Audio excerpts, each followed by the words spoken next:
Olá, depois de 3 semanas de férias com a família, eu estou de volta para celebrar 16 anos de aniversário da Chácara Primavera junto com vocês que fazem parte dessa família. E eu quero saudar não apenas você que está aqui presente nesse auditório, mas todos aqueles que estão nos acompanhando também por vídeo nessa mensagem de hoje. Esse final de semana nós vamos ter 4 comunidades que vão estar nos acompanhando por vídeo.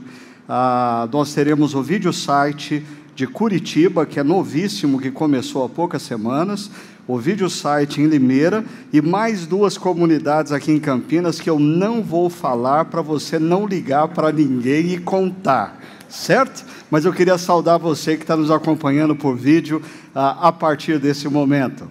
E eu queria ver se esse negócio de vídeo funciona mesmo. Pelo seguinte, apesar da nossa temática de hoje ser sofrimento, eu estou achando assim um negócio muito down para um final de semana que nós estamos completando 16 anos de existência como Chácara Primavera. E quando nós optamos por ser uma comunidade multilocal, o que fez com que a gente se espalhasse pela cidade, e em alguns finais de semana a gente tivesse dificuldade com pregadores presenciais e criasse essa história de vídeo site e também de mensagens através de vídeo. A razão para isso principal foi que nós não queríamos ter um grande auditório onde as pessoas não se conhecessem. Mas eu tenho minhas dúvidas se você conhece as pessoas que estão do seu lado. E se a nossa comunidade, a nossa família está completando 16 anos, nós vamos fazer uma coisa. Eu vou convidar vocês para ficarem em pé, todos, inclusive você que está nos assistindo por vídeo. Se você tem ao seu redor uma pessoa que você não conhece, você vai perguntar o nome dela, há quanto tempo ela faz parte da família Chácara Primavera e dar parabéns para ela. Se você já a conhece, você vai dizer para ela, tem sido muito bom estar caminhando nessa comunidade ao seu lado. Vamos colocar em pé e vamos fazer isso? 3 minutos para você, como diz o pastor Juliano, cumprimentar no mínimo 10 pessoas.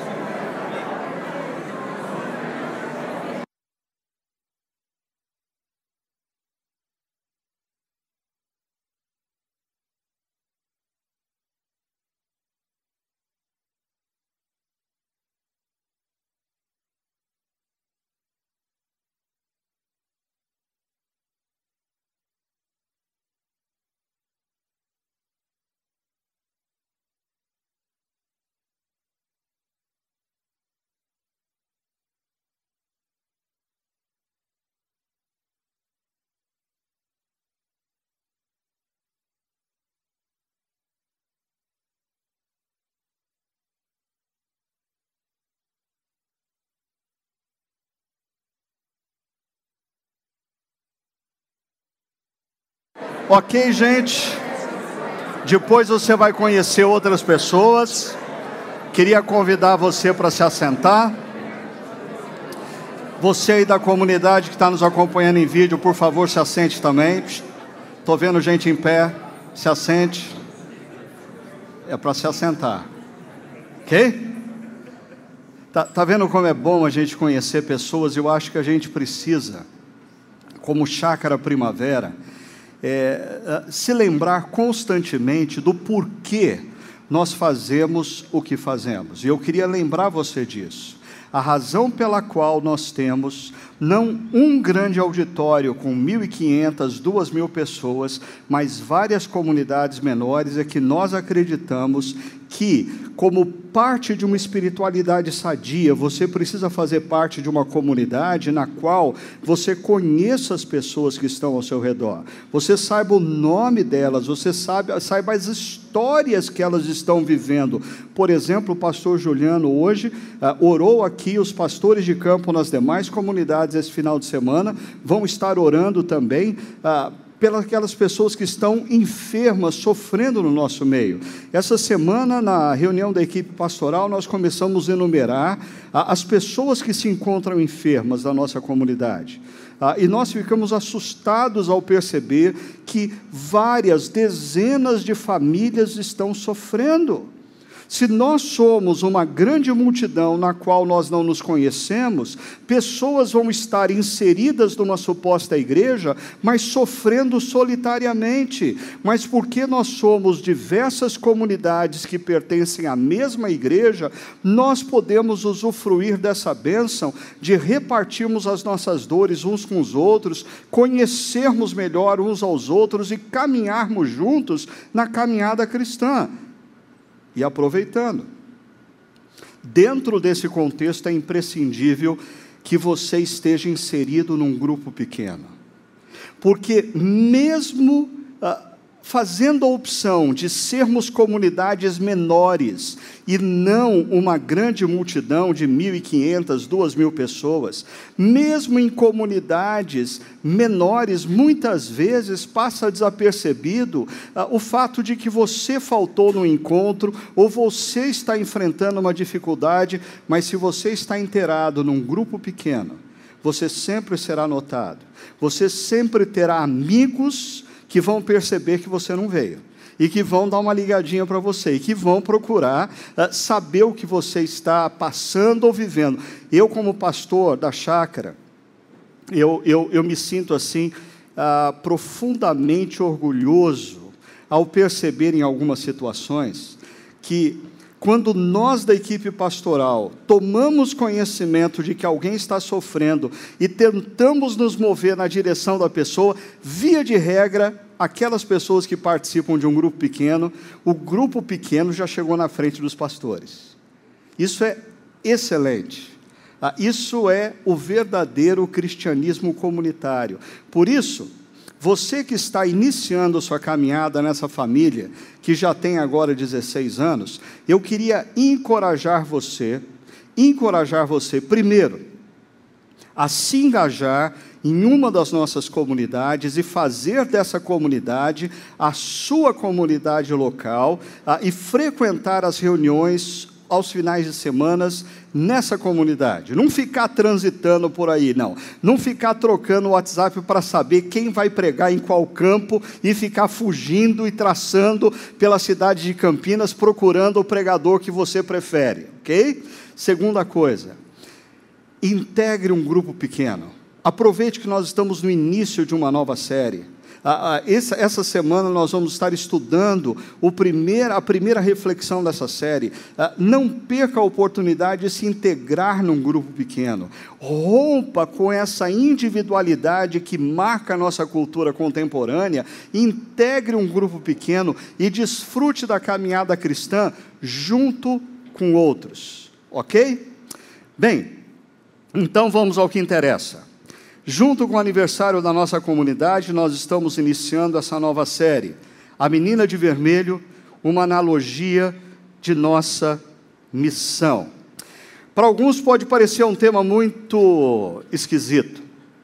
Eu tenho dificuldade de acreditar que alguém aqui presente ainda não assistiu o filme A Lista de Schindler. Desculpa, se você não assistiu, eu vou orar para você não morrer nas próximas horas ou dias. Você precisa assistir esse filme antes de morrer, ok? Ele se tornou um clássico nas últimas décadas. Esse filme foi lançado em 1993, e nós estamos na semana aí que domingo passado estava tendo a distribuição lá do Oscar, né? Esse filme ganhou, na ocasião, 7 Oscars. 7 Oscars, incluindo o Oscar de melhor filme e de melhor diretor para Steven Spielberg.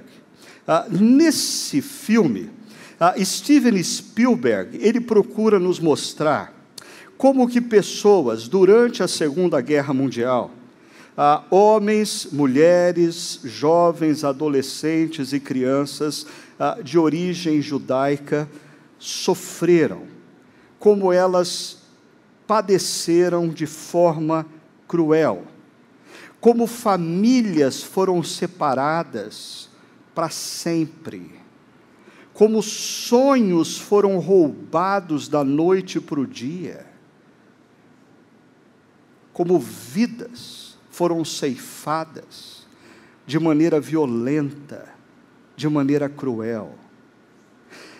No meio dessa história de tanto sofrimento, surge um personagem real, um homem chamado Oskar Schindler.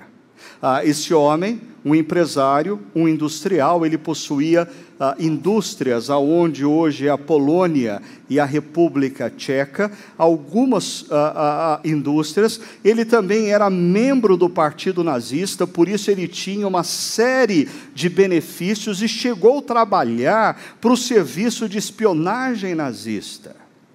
Esse sujeito, no primeiro momento da sua história, ele é um empresário oportunista, ele se aproveita da fragilidade das famílias judaicas da ocasião, ele se aproveita dos benefícios que ele tinha como membro do Partido Nazista e procura colocar judeus trabalhando para ele quase de forma escrava, para que os seus lucros fossem maiores.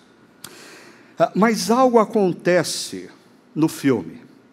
Num determinado momento do filme, Oskar Schindler, ele está caminhando ao redor do campo de concentração de Pazlov. E ele está vendo centenas de judeus sendo encaminhados pelos soldados nazistas para dentro do campo de concentração. Só que uma figura se destaca em meio à multidão. Uma menina com um casaco vermelho.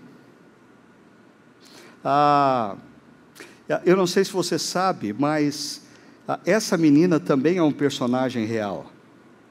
A única coisa que não é verídica do filme é que essa menina sobreviveu.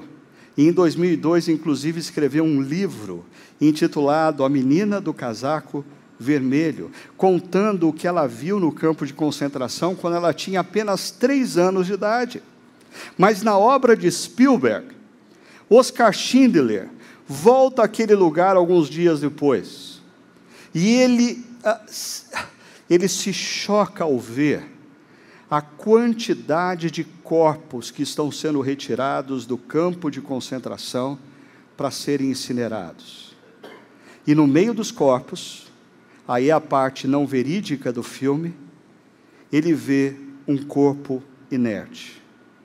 Uma menina com um casaco vermelho. Mas essa cena, quando Oskar Schindler se dá conta do que está acontecendo na sua cultura, no seu tempo, no seu momento histórico, um grande turn point começa na vida de Oskar Schindler. Ele começa a usar toda a sua influência para salvar vidas. Todo o seu dinheiro para comprar a vida de homens, de mulheres, de jovens, de adolescentes, de crianças judaicas. Ele salva cerca de 1.200 pessoas que estavam condenadas à morte. Os filhos de Schindler, por ocasião do filme em 1993, já passavam de 6.000 pessoas. 6.000 pessoas vivas, decorrentes dos 1.200 que Oskar Schindler, com a sua influência e com o seu dinheiro, salvou da morte. Mas Oskar Schindler não foi a única pessoa que ajudou aqueles que estavam sofrendo durante a Segunda Guerra Mundial. Há cerca de 1,5 décadas atrás, em Frankfurt, o Museu da Cultura Judaica fez uma exposição procurando retratar aqueles que nadaram contra a maré. Por sinal, o tema da exposição era Contra a Maré. Eles procuraram reunir a história de homens e mulheres que contribuíram para que homens e mulheres de origem judaica fossem salvos durante a Segunda Guerra Mundial. Mas um fato interessante, apesar de uma larga pesquisa histórica, eles não conseguiram reunir um número maior do que 100 pessoas. Durante a Segunda Guerra Mundial, na Europa, aquelas atrocidades estavam acontecendo e menos de 100 pessoas se posicionaram contra e fizeram algo para mudar a vida daqueles que estavam condenados à morte nos campos de concentração. Por que tão poucos? Porque assumir posição contrária ao que estava acontecendo era chamar sobre si sofrimento, era chamar sobre si perseguição, era fazer com que a ira que estava voltada para judeus, para pessoas que eram testemunhas de Jeová, para homossexuais e outros grupos, se voltasse para a sua família. E o medo de sofrer fez com que milhares e milhares de habitantes da Alemanha e dos países vizinhos fossem cúmplices daquelas atrocidades. Mas voltando a essa exposição em Frankfurt, dos 100, ou menos de 100 pessoas, que foram identificadas como pessoas que contribuíram para salvar a vida de judeus, a grande maioria, cristãos. Homens e mulheres que, por causa da fé que possuíam, não admitiram o que estava acontecendo e se posicionaram. E mais, homens e mulheres que fizeram isso, mesmo sabendo que as consequências seriam contrárias para suas próprias vidas. Foi assim para o próprio Oskar Schindler.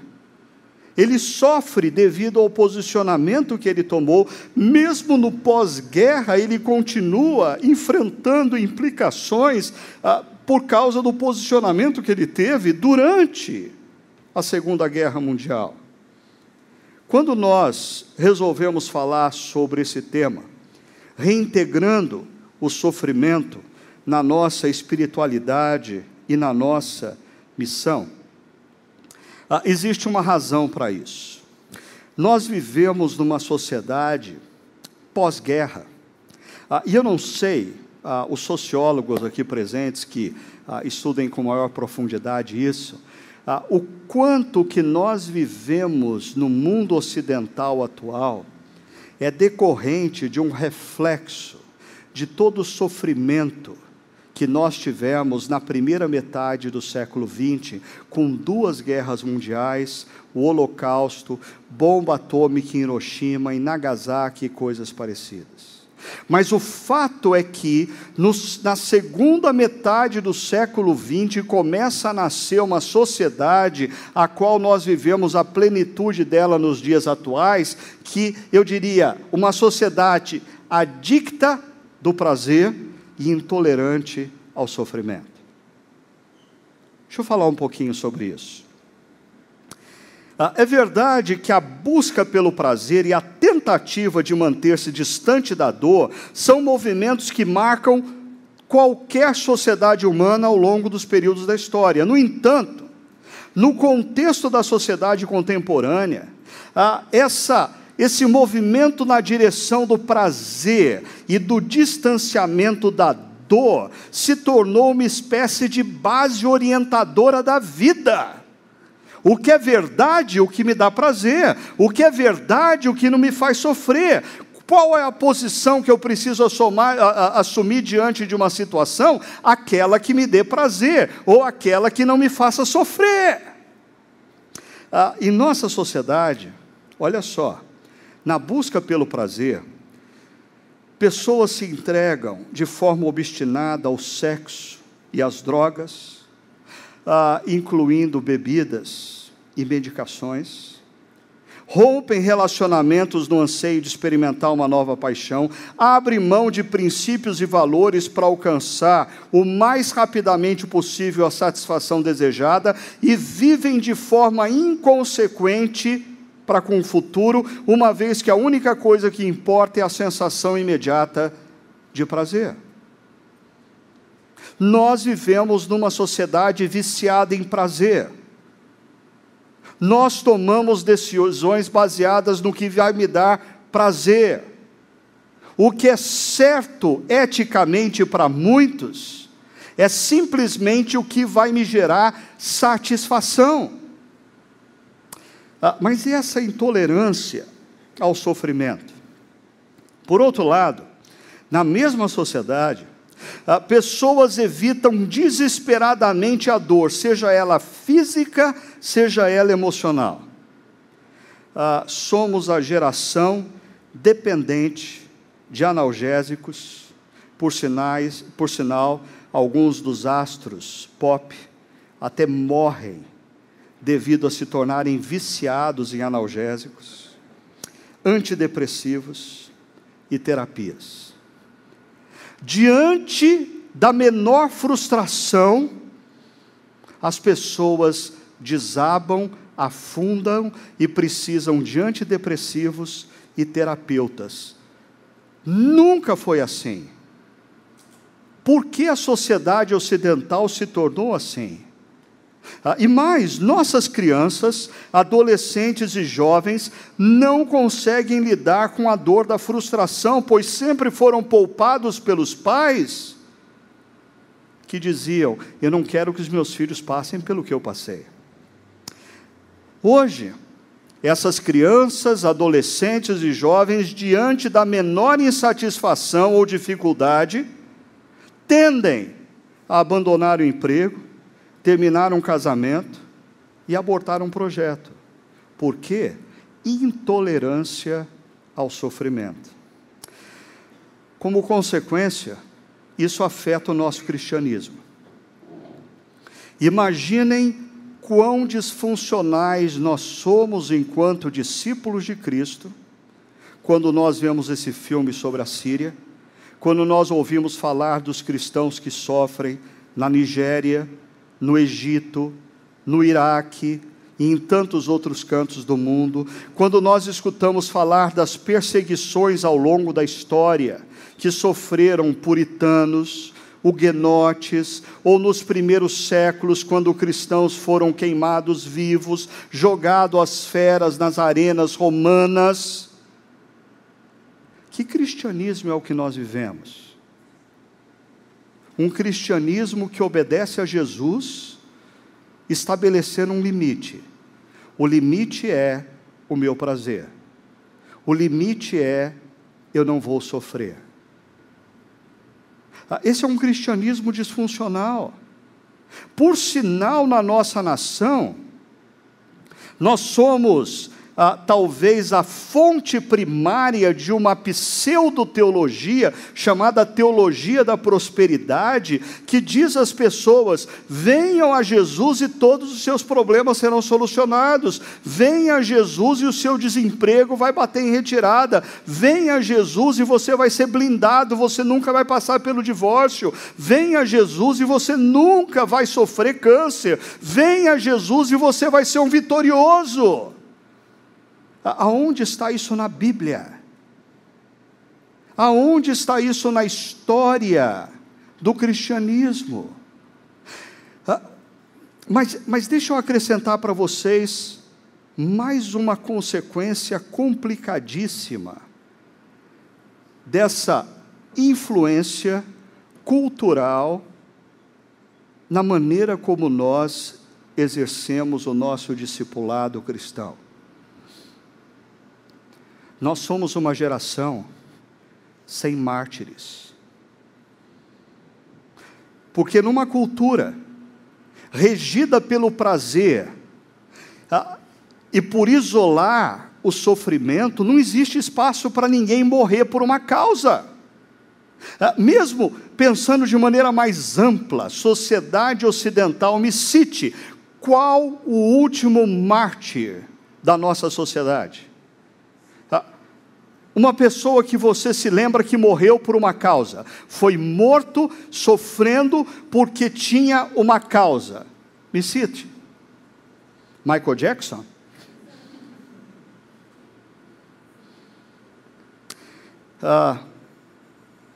Talvez Che Guevara, talvez Martin Luther King, mas nós estamos falando de pessoas que morreram na década de 60, 70 do século passado. Você percebe como essa sociedade, ela carece de mártires? Porque quando pessoas vivem para o prazer e para isolar a dor, elas não são capazes de viver por ideais. Elas se tornam altamente narcisistas, existencialistas, hedonistas, individualistas, e nós temos tudo o que nós temos na própria sociedade brasileira. Mas interessante, quando nós pegamos um dos grandes heróis do cristianismo do primeiro século, o apóstolo Paulo, parece que para ele o sofrimento fazia parte sim da sua caminhada como discípulo de Cristo, ele não tinha dificuldade nenhuma com isso. Quando você pega, por exemplo, a carta de Paulo aos Filipenses, e nós vamos nos basear nesse texto nas próximas 4, 5 semanas. Existem duas teorias acerca de quando Paulo escreveu a carta aos cristãos da cidade de Filipos. A primeira teoria diz que possivelmente ele escreveu no ano 53 depois de Cristo, quando ele estava na cidade de Éfeso, numa prisão domiciliar, o que significa que Paulo estava numa prisão domiciliar. Ele estava numa casa sim, mas preso. E naquela época não tinha tornozeleira eletrônica, e ele não podia ficar passeando pela cidade. Ele ficava dentro da casa, 24 horas por dia, algemado a um guarda da guarda pretoriana de Roma. Os guardas revezavam a cada 6 horas, um ficava algemado a Paulo. E sabe o que é interessante? Quando ele escreve aos cristãos de Filipos, ele diz que os discípulos de Cristo da guarda pretoriana o saúdam. Em outras palavras, ele aproveitava o fato de que o cara estava preso e não podia fugir, porque estava algemado a ele, para pregar o evangelho para o cara. E os guardas da guarda pretoriana se tornavam discípulos de Cristo. Mas existe uma outra teoria, de que Paulo escreveu mais tarde essa carta, quando ele estava em Roma, quando ele estava na prisão em Roma, e aí não era uma prisão domiciliar, e ele aguardava o seu julgamento em Roma, por ser ele um cidadão romano. Perceba, seja qual for a teoria que você adote acerca da data da carta de Paulo aos Filipenses, o contexto é o mesmo. Paulo vive adversidades, acusações injustas, ofensas, privações, solidão. Ele é um cristão, ele é um discípulo de Cristo, ele é um sujeito que leva Jesus a sério, ele está engajado na causa do reino de Deus, e ele sofre, ele sente dor. Pessoas falam mal dele de maneira injusta, ele é difamado, ele foi apedrejado inúmeras vezes, ele foi colocado para fora de cidade em outras várias ocasiões. Em outras palavras, para Paulo, seguir a Jesus e passar por momentos de desemprego, de perda de entes queridos, de luta contra o câncer, de dificuldades financeiras, de roubo de carro, de rebeldia de filho, e tantas outras coisas, faz parte da caminhada, Agora perceba o que Paulo escreve, no capítulo 1, verso 27, sobre isso. Ele diz: não importa o que aconteça, exerçam a sua cidadania de maneira digna do Evangelho de Cristo, para que assim, quer eu vá e os veja, quer apenas ouça a seu respeito em minha ausência, fique eu sabendo que vocês permanecem firmes num só espírito, lutando unânimes pela fé evangélica, sem de forma alguma deixar-se intimidar por aqueles que se opõem a vocês. Para eles isso é sinal de destruição, mas para vocês de salvação, e isso da parte de Deus. Pois a vocês foi dado o privilégio de não apenas crer em Cristo, mas também de sofrer por Ele. Olha que coisa absurda para a nossa sociedade contemporânea ocidental, que é regida pela busca do prazer, e evita o tempo todo qualquer coisa que possa gerar dor ou sofrimento. Olha esse verso: pois a vocês foi dado o privilégio de não apenas crer. Nós somos uma geração de cristãos ocidentais que apenas creem. Mas Paulo diz, foi dado o privilégio para vocês também sofrerem.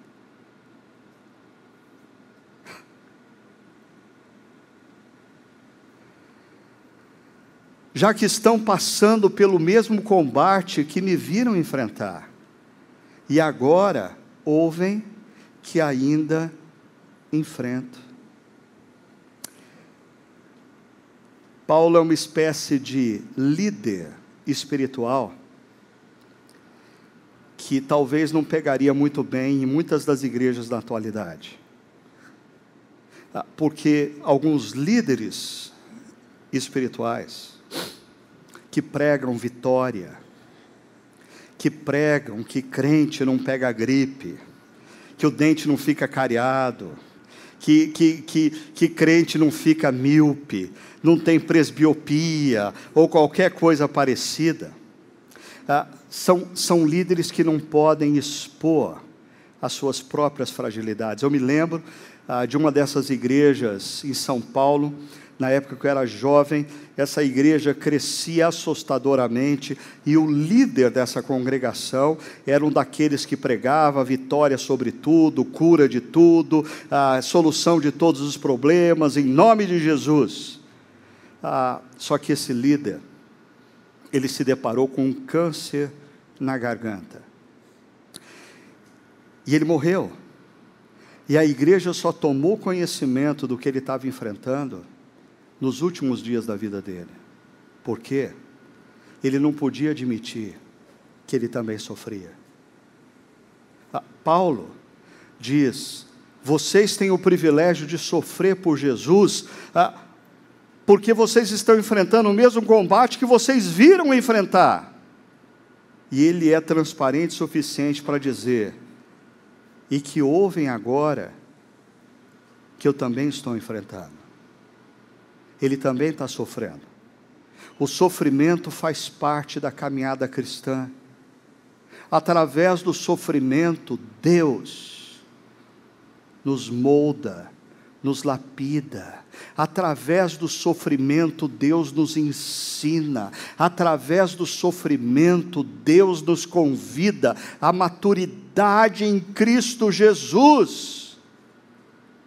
Isso não quer dizer que, como discípulos de Cristo, nós devemos ser masoquistas. Nada disso. O que eu estou querendo dizer é que, como discípulos de Cristo, nós não deveríamos ser hedonistas, adoradores do prazer. O prazer não pode determinar o que nós vamos fazer. O que determina o que nós vamos fazer, o que determina o que é certo e errado para nós, discípulos de Cristo, é a verdade. Mesmo que a verdade nos traga dor. E se nos trouxer dor, ela vai nos lapidar, ela vai fazer a gente crescer, ela vai fazer em nós o que fez com Jó, que quando chega lá no último capítulo do seu livro, diz, Senhor, eu te conhecia só de ouvir falar, mas agora eu te conheço intimamente. Por quê? Porque ele atravessou o sofrimento. Deixa eu mostrar para vocês, rapidamente, 2 caminhos para nós integrarmos o sofrimento na nossa espiritualidade, na nossa missão. Primeiro, através da consciência da nossa cidadania. Olha o que o apóstolo Paulo fala no verso 26. Não importa o que aconteça, não importa o que aconteça. Se a gente estivesse olhando por uma equação matemática, eu diria que o elemento variável está na primeira linha. Não importa o que aconteça, você pode estar com dinheiro ou sem dinheiro, empregado ou desempregado, namorando ou não namorando, casado ou divorciado, com filho ou sem filho, não importa o que aconteça. Agora, o elemento inegociável dessa equação está na segunda linha. Exerçam sua cidadania de maneira digna do Evangelho de Cristo. O que Paulo quer dizer por cidadania? Deixa eu explicar isso, porque faz todo sentido para os filipenses esse conceito de cidadania. Deixa eu explicar. No Império Romano era quem nascia em Roma, e consequentemente tinha cidadania romana, e cidadania romana dava um monte de privilégios quando o cara viajava pelo império, porque afinal de contas ele não era um Zé Ninguém, ele era romano. Mas na medida em que o império se expandiu, algumas cidades estratégicas, aonde o exército romano tinha uma base, aonde existia um palácio com um governador romano, algumas cidades estratégicas se tornaram cidades romanas. Aí, quando o sujeito nascia nessa cidade, apesar dele não ter nascido em Roma, ele era um cidadão romano. É o caso de Filipos. Filipos era uma cidade que os habitantes da cidade de Filipos eram considerados cidadãos romanos. Agora, como eu disse, isso dava uma série de privilégios quando o cara viajava por aí, né? Seria mais ou menos hoje como você ter cidadania europeia ou cidadania norte-americana, né? O Trump não pode te barrar de entrar, você pode entrar e de peito aberto, ou na Europa, se você tem a cidadania, o passaporte europeu. Agora, isso dava também alguns deveres, dentre eles, o cidadão romano, onde quer que ele estivesse no império, ele jamais iria se submeter às normas culturais locais, porque ele é cidadão romano. Então, ele se submete à lei de Roma. Ele está lá na Palestina, mas ele não obedece às normas culturais da Palestina, porque ele é um cidadão romano. Deixa eu dar um exemplo no qual a gente está bem próximo dele. Paulo. Segundo as normas culturais judaicas, Paulo deveria ser preso e julgado no Sinédrio em Jerusalém. Por quê? A acusação contra Paulo era de que ele estava ensinando coisas que geravam confusões entre judeus. E quando Paulo é preso, o que ele faz? Ele diz, peraí, só um detalhe que vocês esqueceram, eu sou cidadão romano. Então Paulo não pode se submeter ao Sinédrio para ser julgado. Ele tem que ser julgado pela lei de Roma. E ele é deslocado para Roma. Mas deixa eu trazer isso para a nossa realidade. Porque quando Paulo diz assim, não importa o que aconteça, não importa se o Brasil está vivendo um momento econômico bom, não importa se você vive no Brasil, nos Estados Unidos ou na Itália, não importa se você está casado ou solteiro, não importa se você está são ou doente, não importa se você está com dinheiro ou sem dinheiro, não importa. Você é cidadão do reino de Deus. E você deve viver, mesmo em meio ao sofrimento, com a consciência de que você não pode se submeter às normas da sua cultura vigente, às normas do oportunismo vigente, às normas do hedonismo, do individualismo vigente, porque você é cidadão do reino. Isso fica claro quando você vai para Filipenses capítulo 3, verso 20, que o apóstolo Paulo diz: a nossa cidadania, porém, está nos céus, de onde esperamos ansiosamente o Salvador, o Senhor Jesus Cristo. Eu acho que um grande problema que existe no que nós chamamos de cristianismo hoje, no nosso país, é que nós transformamos as igrejas locais também em balcões de prestação de serviço para o nosso prazer e para evitar o sofrimento e a dor nas nossas vidas.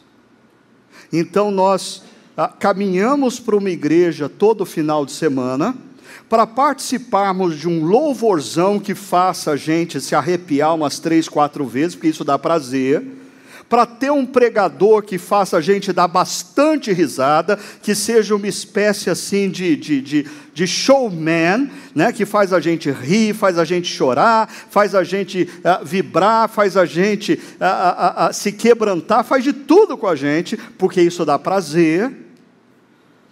E no final, tem que ter oração de livramento da enfermidade, do desemprego, do divórcio, da rebeldia do filho. Por quê?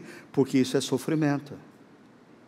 Pergunta: quando você lê a carta aos Filipenses, Paulo escrevendo aos cristãos de Filipos, você acha que é condizente o que nós vemos hoje em muitas comunidades supostamente cristãs com o que o apóstolo Paulo está dizendo?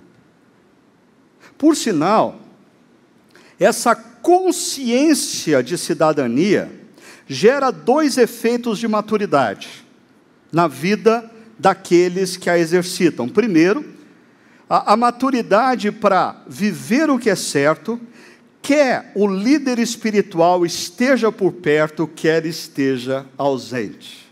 Olha só: para que assim, quer eu vá ou os veja, quer apenas ouça a seu respeito em minha ausência, fique eu sabendo que vocês estão firmes. Quando você ganha consciência de que você é cidadão do reino de Deus, e que você deve viver em toda e qualquer circunstância os valores e princípios do reino de Deus, não porque o seu pastor está olhando, mas porque você é cidadão do reino de Deus, não porque um irmão da igreja está por perto, não, mas porque você é do reino de Deus. Isso gera uma profunda maturidade na sua vida. Eu confesso para vocês que eu tenho muita dificuldade quando eu estou chegando numa roda e alguém fala assim: o pastor está chegando. Ou quando eu saio para almoçar com um grupo de pessoas e a pessoa fala assim: deixa eu contar uma piada. Não, o pastor está por ele. Não, deixa para lá, não vou contar essa piada não, o pastor está por aqui. Desculpa, está faltando para você consciência da sua cidadania. Você não tem que fazer o que é certo porque o pastor está por perto. Você tem que fazer o que é certo porque você é cidadão do reino. Você representa Jesus onde quer que você esteja. Você está lá na universidade, você está lá na empresa, você está na casa de um amigo, você está numa festa de aniversário, você está aonde quer que você esteja, você deve viver os valores e princípios do reino de Deus, porque você tem uma cidadania, a do reino de Deus. Segunda maturidade que esse exercício gera: contra qualquer forma de pressão e intimidação de outros. Olha o que o apóstolo Paulo fala no verso 28. Sem de forma alguma deixar-se intimidar por aqueles que se opõem a vocês. Gente que não tem consciência de sua cidadania do reino de Deus, quando está no trabalho, quando sai para almoçar com os amigos, ou quando está na universidade, quando é convidado pelos amigos da universidade para ir para a balada, para ir para a festinha, ou qualquer coisa parecida, cede. Por quê? Porque é um mero religioso, não é cidadão do reino, ou ainda não se conscientizou que quando ele compreendeu o que aconteceu naquela cruz, quando ele se rendeu ao amor de Deus oferecido naquela cruz, quando ele decidiu se render ao perdão de Deus oferecido naquela cruz, Jesus o transportou do reino das trevas para o reino da maravilhosa luz. E agora, apesar dele estar inserido na história, ele representa o reino que está por vir. Como cidadãos do reino, profissionais, estudantes, jovens, adultos, onde quer que nós estejamos, o nosso papel é vivermos os princípios e valores do reino de Deus da maneira mais densa possível, até que ele venha e se estabeleça. O problema é, nós vivemos num país onde a cultura vigente, a cultura, por exemplo, norteadora acerca de temas como namoro, sexualidade, casamento e divórcio, entre outras coisas, são normas e valores completamente diferentes daqueles associados aos valores e princípios do reino de Deus. Você é cidadão do reino? Quando o assunto é sexualidade, você tem exercido a sua cidadania de maneira digna do Evangelho? Quando o assunto é namoro, quando o assunto é crise conjugal, você tem exercido a sua cidadania de maneira digna ao Evangelho? Mas tem um outro ponto aqui.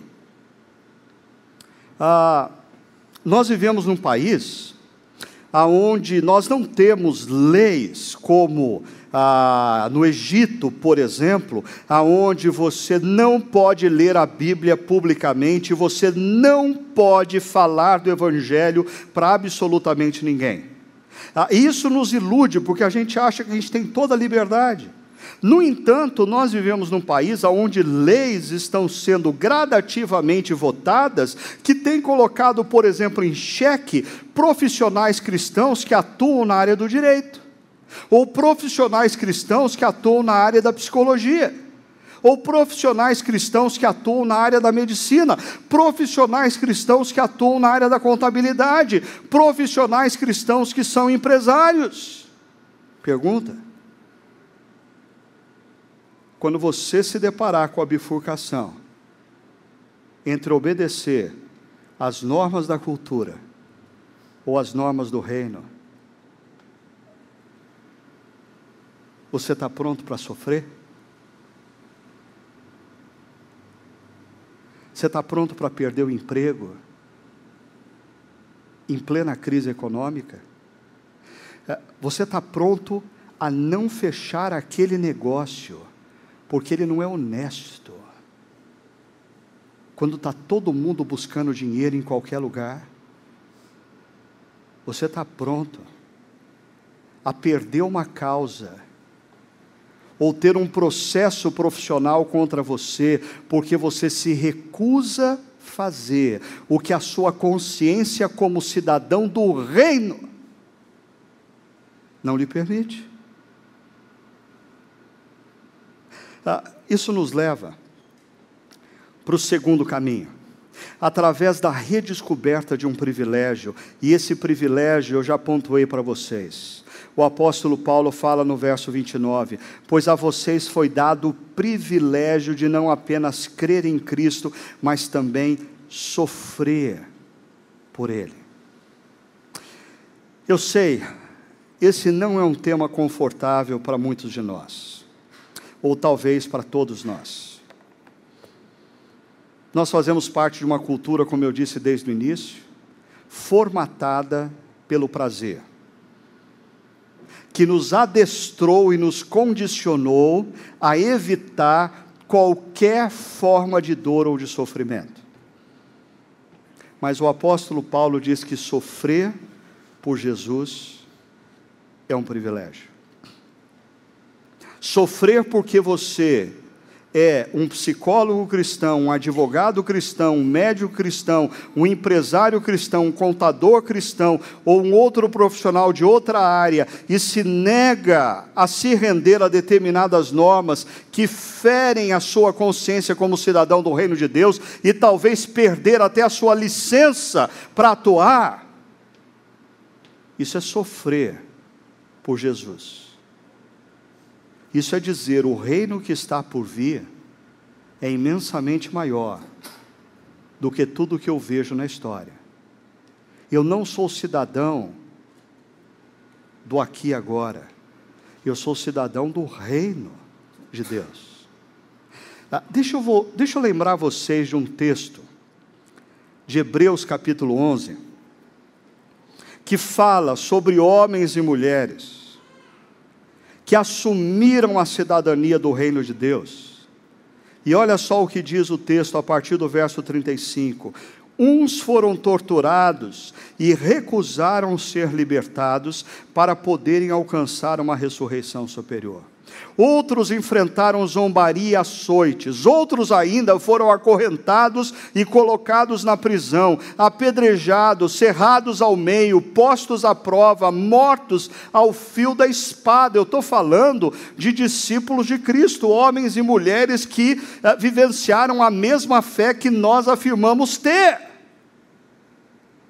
Andaram errantes, vestidos de pele, de ovelhas e de cabras, necessitados, afligidos e maltratados. Mas perceba essa frase: o mundo não era digno deles. Você já percebeu? Não existe uma grande história sem um grande homem ou mulher que assumam posição, mesmo que isso implique em sacrifício.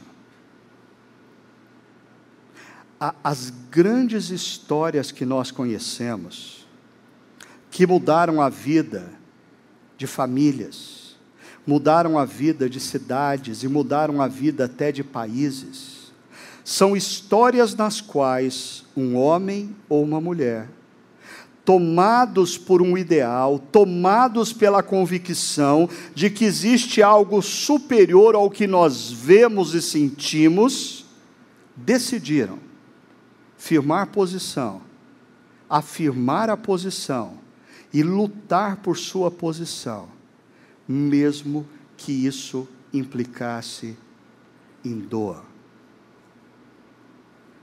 Pessoas que não eram dignas do mundo.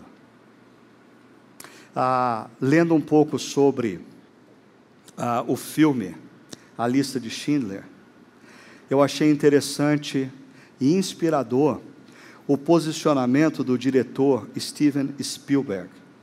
Você sabia que o Steven Spielberg se recusou a receber o salário como diretor do filme? Porque ele disse: eu não posso ganhar dinheiro com essa história. Não é justo. Não é justo.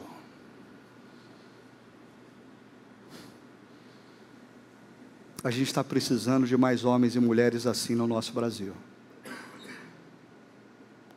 Gente que não viva a partir do oportunismo, mas gente que viva a partir de valores sérios, concretos, vinculados ao reino de Deus, que Jesus entrou na história para semear entre nós e nos nossos corações, e que Ele voltará dos céus para concretizá-lo na história.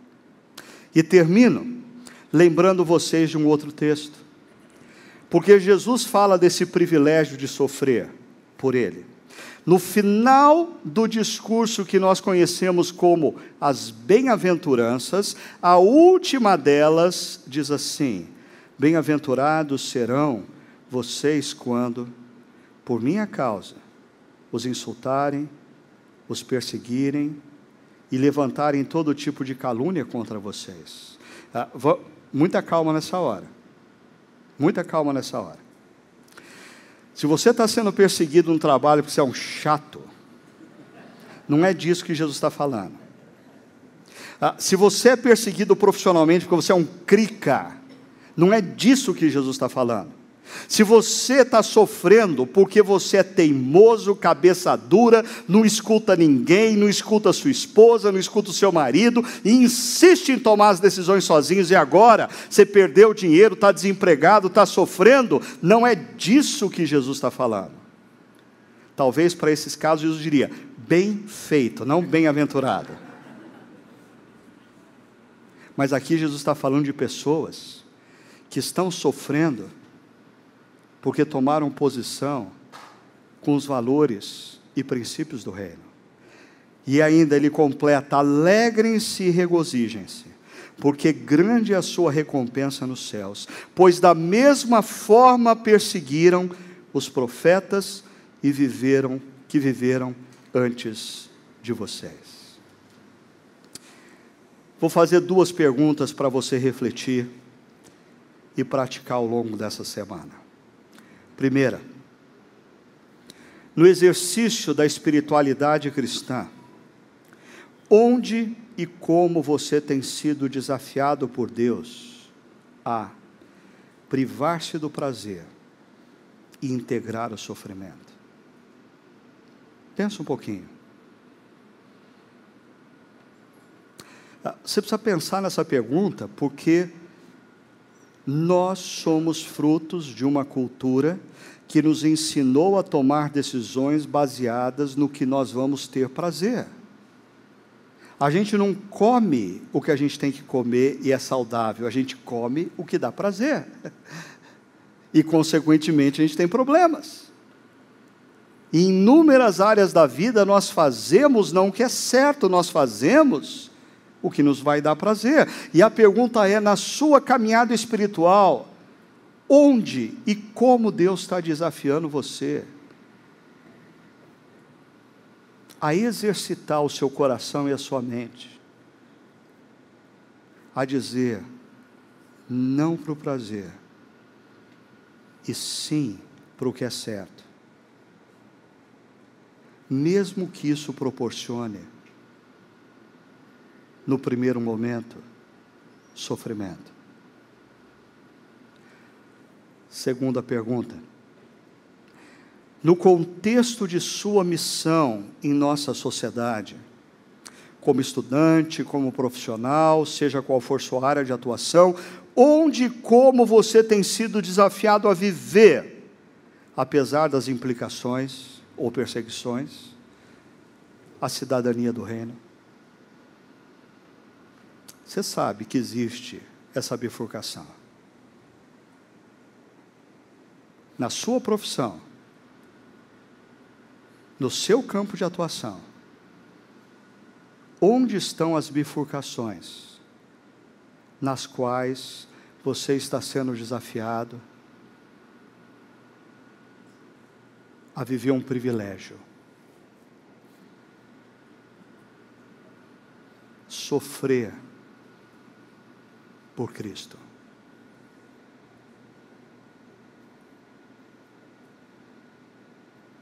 Lembre-se, por detrás de grandes histórias, existem homens e mulheres que tomaram uma decisão: fazer diferença e viver não a partir do que a sua cultura tinha por comum e certo, mas pelo que a sua consciência como cidadãos do reino dizia ser o certo. E é por isso que nós temos grandes histórias. E é por isso que nós temos na história homens e mulheres que não eram dignos do mundo. Mas Deus precisa e quer levantar entre nós homens e mulheres que façam diferença na nossa sociedade. A sociedade brasileira vive um momento de desesperança. Nós precisamos de jovens, homens e mulheres que vivam os princípios e os valores do reino na nossa sociedade, façam diferença e transformem suas histórias numa grande história que inspirará homens, mulheres, jovens e adolescentes de outras gerações. Vamos orar? Feche seus olhos, curve a sua cabeça e vamos orar. Senhor, o Senhor conhece o nosso momento histórico, a sociedade na qual nós estamos inseridos.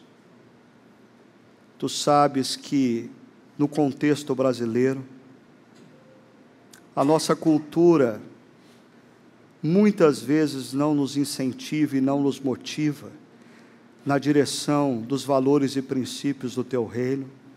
Muito pelo contrário, nós vivemos numa cultura que é regida pelo prazer e que constantemente nos convida a abrirmos mão do que é certo ou da verdade, quando esta nos ameaça gerar qualquer espécie de dor ou sofrimento.